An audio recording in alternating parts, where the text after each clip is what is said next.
जहां आपको मेरी बात अच्छी लगे वहां आप ताली जरूर बजाना, वरना मुख्यमंत्री जी खुद गए, गदा यहीं छोड़ गए।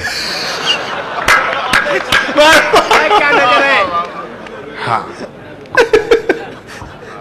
हाँ, नहीं तो नहीं जमे तो लोग कहेंगे गधा भी छोड़ गए।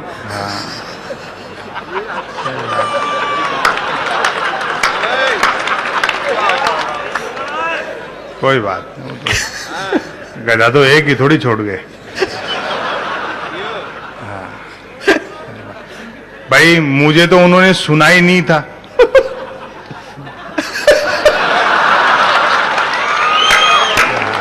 बहुत अच्छे। अनामिका जी ने बहुत बढ़िया गीत और मुक्तक सुनाए। मैं गाता नहीं हूं और आपको मेरा एहसान मानना चाहिए कि मुझे गाना नहीं आता, उसके बावजूद गा नहीं रहा हूं। याद करो वो त्रेता युग में सीता और राम के स्वयंवर से चले थे, कलयुग आते आते राखी सावंत के स्वयंवर तक आ गए। वो स्वयंवर आपने भी देखा होगा, जो स्वयंवर की तरह लगती है वो स्वयंवर कर रही थी।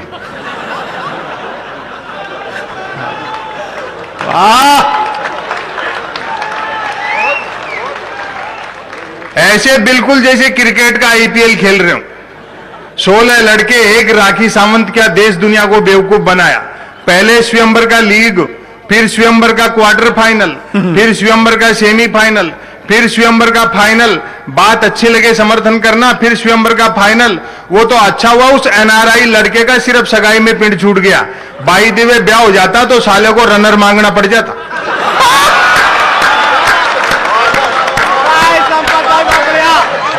बहुत अच्छे भाई, वाह। ऐसे समय में भी आप अपना समय, श्रम और धन खर्च करके यहां बैठे कविताएं सुनने के लिए। 2 कवियत्रियां और शेष हैं, दोनों ही विशेष हैं। हाँ, एक तो लोकल है, आप घर जाके भी सुन सकते हैं। हाँ हाँ, एक के लिए तो खैर ममता जी तो अब कोई ठिकाना नहीं कहां कहां रहते हैं। हाँ, इनके तो सुनने वाले पीछे पीछे रहते हैं, आगे आगे चलते रहते हैं।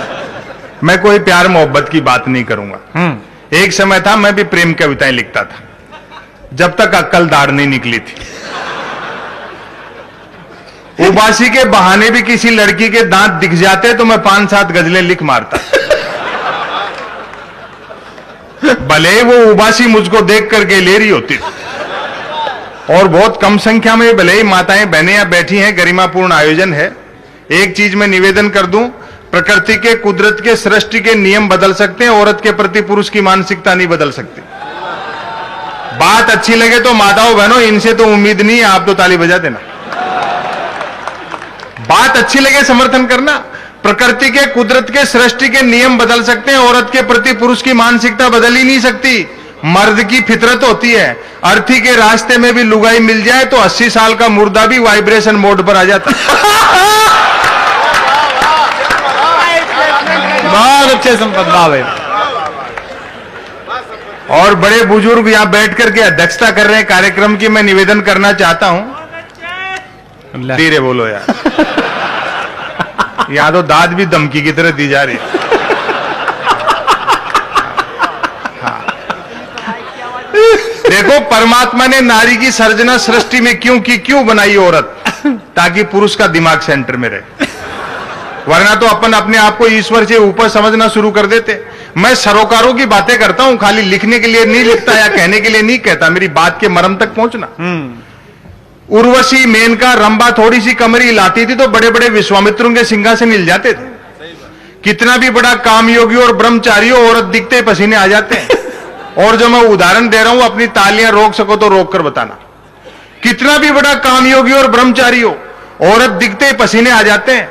वो मल्लिका शेरावत घंटे भर योग सीखने गई थी, बाबा रामदेव की एक आंख आज तक पूरी नहीं खुल रही।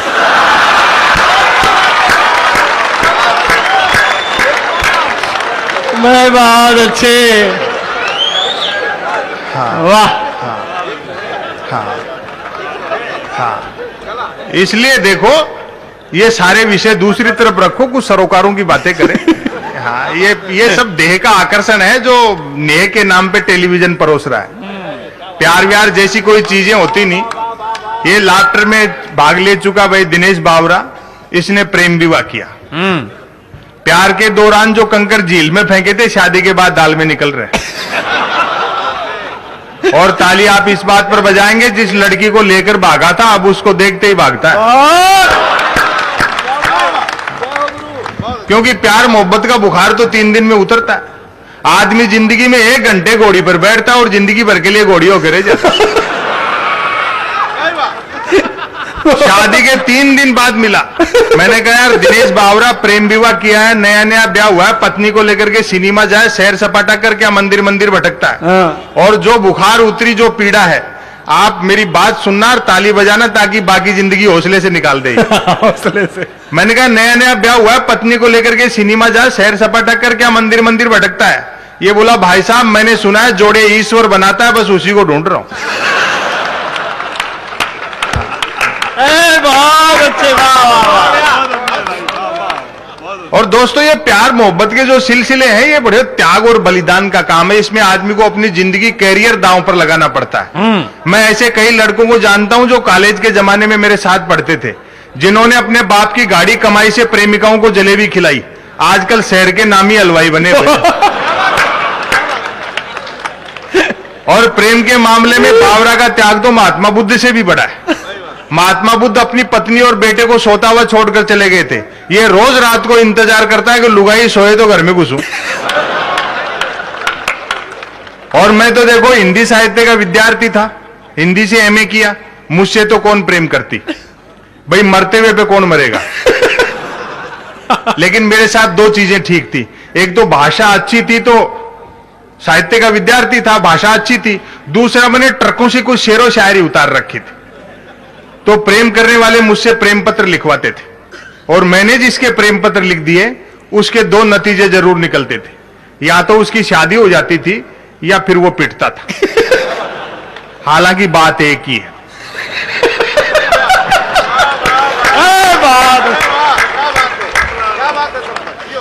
आज भी कई मिलते हैं अपनी पत्नी और बच्चों के साथ जो मेरे प्रेम पत्रों की वजह से ब्याह गए। मुझे देखते ही दांत पीसते हैं, बोले साले जॉर्ज बुश एक अच्छी खासी अमेरिकी फौज को इराक में उलझा दिया। हाँ देखो हम कई लोग बैठे, इनका तो अरेंज मैरिज थी, हमारी तो। और आप जानते होंगे हिंदुस्तान में मैरिज अरेंज हो तो सारे काम बाप करता है सिवाय फेरे खाने के। हाँ तो हम तो इस लफड़े में पड़े नहीं जी। हाँ अपने तो प्यार मोहब्बत के किस्से, वो पिछली 14 फरवरी को वैलेंटाइन डे था, इस बार भी था, लेकिन हंगामा कम हुआ। श्री राम सेना वालों ने तो ये कह दिया कि जो प्रेम करता हुआ पकड़ा गया उसको पीटेंगे। और सरकार ने पुलिस को ये हिदायत दे दी कि देखो कोई प्रेम से वंचित नहीं रह जाए। जो प्रेम करता हुआ पकड़ा गया उसको तो श्री राम सेना वालों ने पीटा, और जो नहीं कर रहा था उसको पुलिस वालों ने पीटा।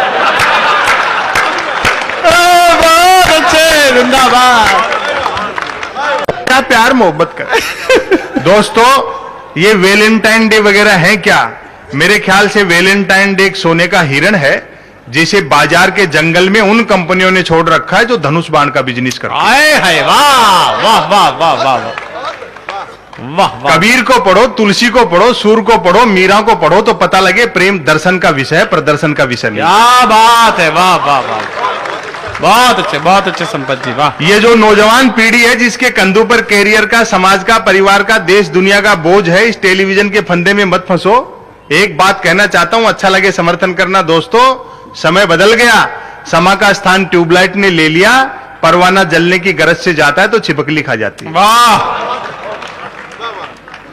टेलीविजन वालों को तो क्या है, आधे समय तो नेता आते रहते हैं चैनलों पर, आधे समय सांप, बिच्छू, भूत, प्रेत। और आप लोग भी बड़े मन से देखते हो यार, बोले नेताओं से तो ठीक ही है।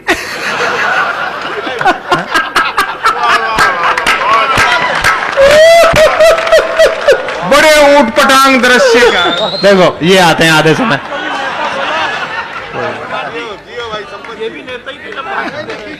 ऐसा करता हूं मैं, इसे पहने रहूंगा, मतलब 20 को चढ़ाएंगे आज। ना जी कोई बात। इतनी जल्दबाजी में थे कि वो तो गर्दन मिल गई, वरना कहीं भी टांग सकते थे।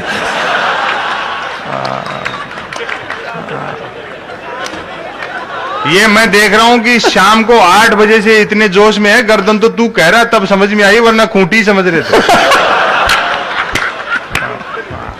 8 बजे से जोश में। सारे कवि मिलकर के नहीं बोलेंगे, उससे 10 गुना अकेले बोल गया। ये सारे ऊटपटांग। वो एक चैनल आप देखा, जब तक जूली और मटुकनाथ नहीं मिले तब तक वो आईजी पांडा को ही पकड़ लाए। वो राधा आपने भी देखी थी, कितनी सुंदर थी।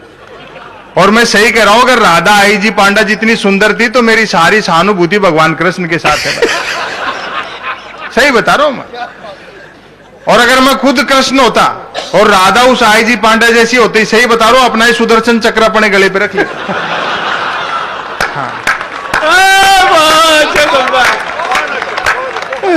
एक चैनल कह रहा है हमने स्वर्ग के सीढ़ियां लगा दी। जिम्मेदार लोग बैठे, व्यंग का अर्थ समझना। एक चैनल कह रहा है हमने स्वर्ग के सीढ़ियां लगा दी, दूसरा कह रहा है हमने लंका ढूंढ ली, या अयोध्या ही गले में फंसी पड़ी।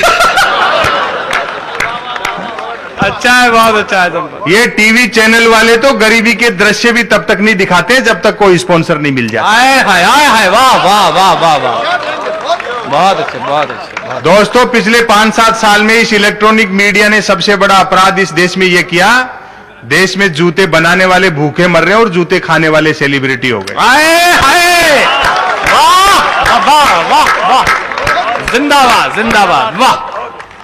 बड़े सवाल किए जाते हैं हम लोगों से जब कवि सम्मेलन में आते हैं, विशेषकर अखबार के लोग पूछते हैं, बोलो जी ऐसा नहीं लगता कि आजकल कवि सम्मेलनों का स्तर गिर गया? मैंने कहा यार अपना अखबार भी पढ़ लिया कर।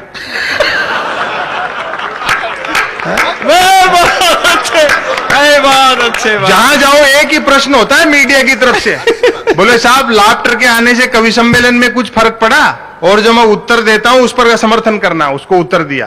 बोले लाफ्टर के आने से कुछ कवि सम्मेलन में फर्क पड़ा? मैंने कहा एक बात बता दोस्त, टाइम तो मोबाइल में भी आता है, उससे घड़ियों का बाजार थोड़ी बंद हो गया। कवि तो वो रिस्ट वॉच है जो आदमी की नब्ज पर बनती है। वाह वाह वाह। देखो दोस्तों, कवि सम्मेलन और लाफ्टर में एक अंतर है, हल्का फुल्का सुना जा सकता है, हल्का नहीं सुना जा सकता। वाह वाह वाह वाह वाह वाह वाह। लेकिन सब करते रहते हैं इस तरह का। आप बड़े शहर में रहते हैं, मैं थोड़े और बड़े शहर में रहता हूं। अखबार अब 3 चीजों के लिए पढ़े जा रहे हैं। वो याद करो जमाना, ये तो शरद जोशी की धरती है। मुक्तिबोध उज्जैन और बाद में वहां चले गए थे, छत्तीसगढ़ हो गया अब तो खैर, वरना वो भी मध्य प्रदेश में थे। हरिशंकर परसाई जबलपुर नागपुर में हुए, ज्ञान चतुर्वेदी यहीं रहते हैं, जवाहर चौधरी एक से एक बेहतरीन व्यंगकार हुए। धर्मयुग, सारिका, साप्ताहिक हिंदुस्तान, दिनमान, रविवार, सब याद करो। नई दुनिया में कितने सारा साहित्य आता था अखबार में। नवभारत टाइम्स में राजेंद्र माथुर के संपादन में अंतिम पेज पर शरद जोशी का लेख छपता था प्रतिदिन, और अखबार वहीं से शुरू होता था। अब अखबार 3 चीजों के लिए पढ़े जा रहे हैं, बिजली कटौती, उठावना और राशिफल।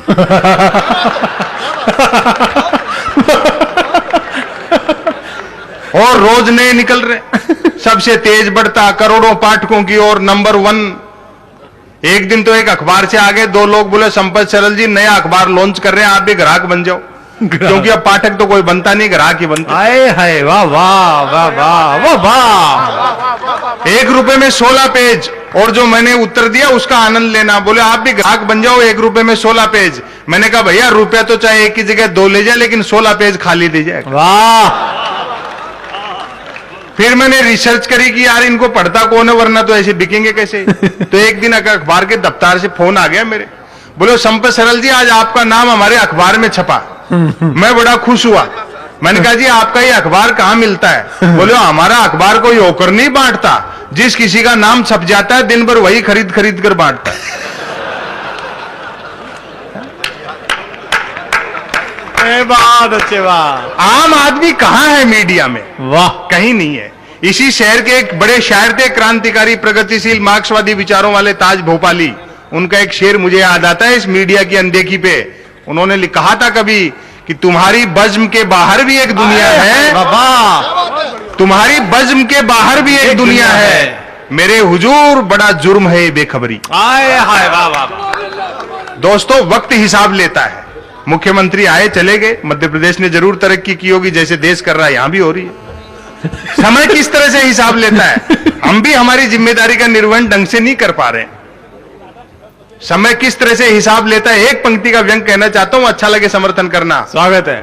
दोस्तों जिन अंग्रेजों का सूरज नहीं डूबता था उनके वायसराय और राजाओं की यूनिफॉर्म बैंड बाजे वाले पहनते हैं। वाह वाह वाह वाह वाह वाह वाह वाह, बहुत अच्छे, वाह। वक्त हिसाब लेता है।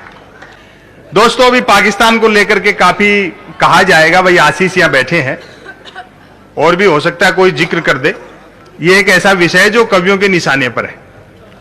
मैंने कुछ विशेष उस पर लिखा नहीं। उस देश पर क्या कुछ लिखना जिसे 62 साल में अपना प्रजातंत्र नहीं चलाना आया। वाह वाह वाह वाह।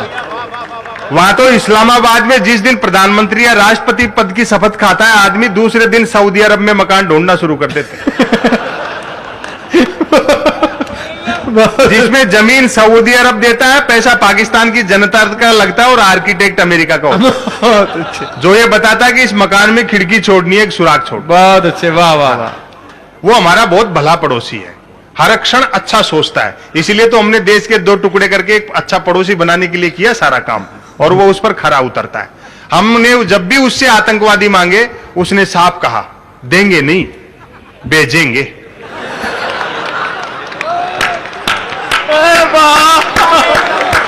बहुत अच्छे, बहुत भला पड़ोसी है, भेजेंगे, बहुत भला पड़ोसी है।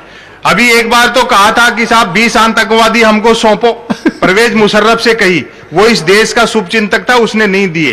व्यंग का अर्थ समझो, मजे लेना। उसने नहीं दिए क्योंकि वो जानता था जिस दिन 20 आतंकवादी भारत सरकार को सौंपेंगे, सारे के सारे मंत्रिमंडल में होंगे। वाह, बहुत अच्छे, बहुत अच्छे।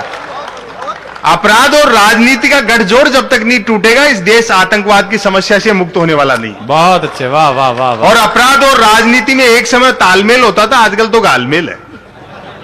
कितनी गहरी जड़ें हैं। एक पंक्ति का व्यंग इससे अच्छा मैं आज की रात आपको सुना नहीं सकता। एक पंक्ति का व्यंग आप संभाल लें। स्वागत है भाई। अपराध और राजनीति का गठजोड़ कितना गहरा है।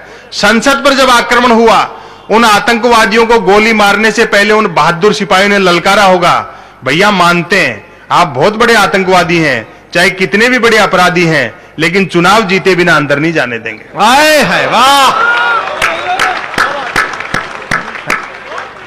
ऐसा नहीं, पाकिस्तान को लेके गैर जिम्मेदार राष्ट्र ऐसा नहीं है।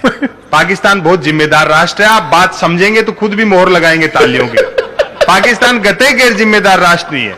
पाकिस्तान एक बेहद जिम्मेदार राष्ट्र है, क्योंकि दुनिया में कहीं आतंकवाद की घटना हो, पाकिस्तान ही जिम्मेदार ठहराया जाता है।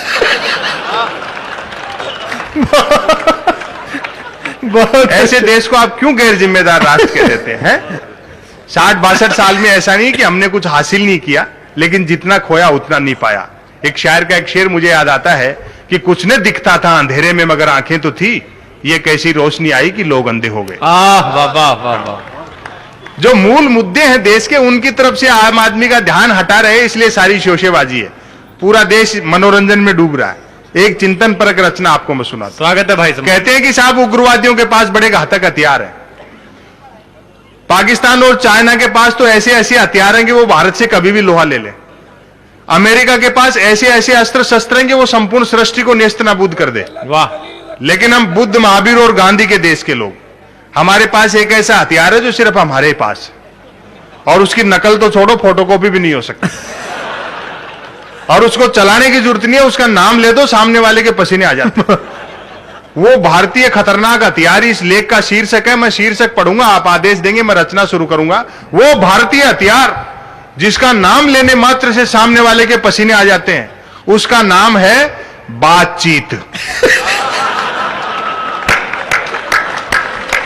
बहुत अच्छे। दोस्तों, इस देश में कवि सम्मेलनों में स्वर्गीय शरद जोशी जी व्यंग गद्य पाठ करते थे और केपी सक्सेना जी गद्य पाठ करते थे। शरद जोशी इस दुनिया में नहीं है, केपी सक्सेना जी कवि सम्मेलनों में आते जाते नहीं है। मैंने उनके साथ में दर्जनों बार काव्य पाठ करने का मुझे अवसर मिला। मन में एक ललक थी, कभी ये काम हम भी करेंगे। मैं देश में पहला आदमी हूं जो गद्य सुनाता हूं। पिछले 2-3 साल से सिलसिला शुरू किया। अब आप सुने बातचीत। आपस में मत करो, मेरी सुनना। हाँ, बड़ा खतरनाक हथियार है ये। सरकार उग्रवादियों को, नक्सलियों को कहती है कि हम बातचीत को तैयार हैं। वो साफ कह देते हैं भैया जान दे देंगे लेकिन बातचीत नहीं करेंगे। हाँ, हाँ। और ये वार, इसका वार कभी खाली नहीं जाता। अभी 5-7 दिन पहले पाकिस्तान को मारा अपन ने इससे। हाँ, वो बातचीत सुनो, हाँ। जहां जहां अच्छा लगे ताली बजाते रहे। भाई स्वागत है संपत जी। निडर जी को समर्पित करता हूं, क्योंकि बाकी कवियों को तो 5-5, 7-7 बार कर चुका। बातचीत। भारत पाकिस्तान ने जब कई दिनों तक बातचीत नहीं की तो अमेरिका ने भारत से बातचीत की। अच्छा लगे तो तालियों से बताते हैं। बहुत अच्छे संपत। भारत पाकिस्तान ने जब, देखो मैं इस कवि सम्मेलन का पूरा उल्लास डॉक्टर कुमार विश्वास के नाम करता हूं। ये कितनी मेहनत करता है, कितने आप लोगों को अपने सम्मोहन में जकड़ कर रखता है, बिल्कुल कवि सम्मेलन को लाइव रखता है। देश में एक कला इसी के पास है, आप आनंद लें। स्वागत। भारत पाकिस्तान ने जब कई दिनों तक बातचीत नहीं की तो अमेरिका ने भारत से बातचीत की। भारत ने अमेरिकी सलाह को आदेश मान पाकिस्तान से बातचीत की कि हमें बातचीत करनी चाहिए। पाकिस्तान को डाउट हुआ कि भारत ने हमसे बातचीत के विषय में बातचीत भी क्यों की। उसने भारत की बातचीत को लेकर तुरंत अमेरिका से बातचीत की। मैं कमाल और क्या बातचीत की, इस पर भरपूर तालियां बजाना। तुरंत अमेरिका से बातचीत की। साहब, भारत से क्या बातचीत करें, उससे तो जब भी बातचीत करो वह तो बातचीत के अलावा कुछ करता ही नहीं। भाई बहुत अच्छे संपत जी, वाह वाह वाह, क्या करारा देंगे, वाह। अमेरिका ने बातचीत में समझाते हुए बातचीत की कि ये आप दोनों का आपसी मसला है, सो आप दोनों आपस में ही बातचीत करो।